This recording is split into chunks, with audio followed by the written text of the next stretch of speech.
Hello YouTube, welcome back to my channel. So in today's tutorial, we're going to learn a simple way that you can swap two variables in Python. Okay, if you're coming from other programming languages, we usually create a temp variable and then we assign the variables to the temp and then we start doing the swapping process, right?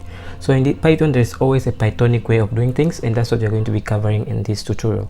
So we'll be using BPython. If you don't know what BPython is, I'll just link a video in the card up here. You can go and watch that video on BPython. So the first thing to get started using BPython, you first need to install it. You can just go pip3 install BPython. Again, you can check the video for that. So let's go started. You can also follow along using your normal Python interpreter, but I will be using BPython. So if you're using the normal Python interpreter, you just have to type in your Python and then you type enter, okay, or the Python 3, whatever Python value you are using, but I will be using BPython. So just type in BPython and then I'll create that to start the terminal there. So now I just want to create a variable a, which is just 10, and then b, which is just 20. Okay, so temp, so what we usually do is say temp, and then we can assign one of the variables to a temporary variable, and then you can begin the swapping, right? And b equals to temp, right? So you can just go ahead and actually print a comma b, just like this, and then we can print. Now you are able to swap the variables where a is now 20 and b is now 10. That's what you usually do in other programming languages like Java and C++, right?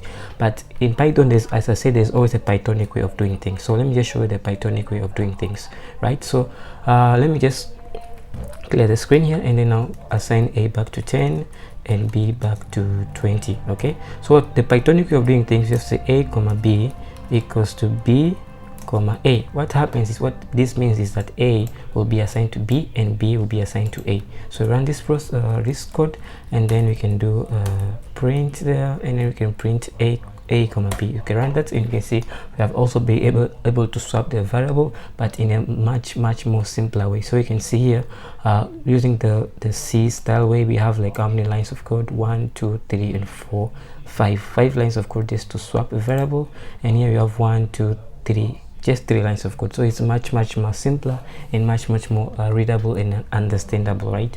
So that's all I wanted us to discuss in this tutorial. So if you find this tutorial helpful, please kindly give this video a thumbs up and share this video with anyone who might find it useful. Also, if you haven't yet subscribed to my channel, I kindly ask you to hit the subscribe button and stay updated, hit the notification bell to stay updated for new future videos. So thanks for watching. See you in the next tutorial.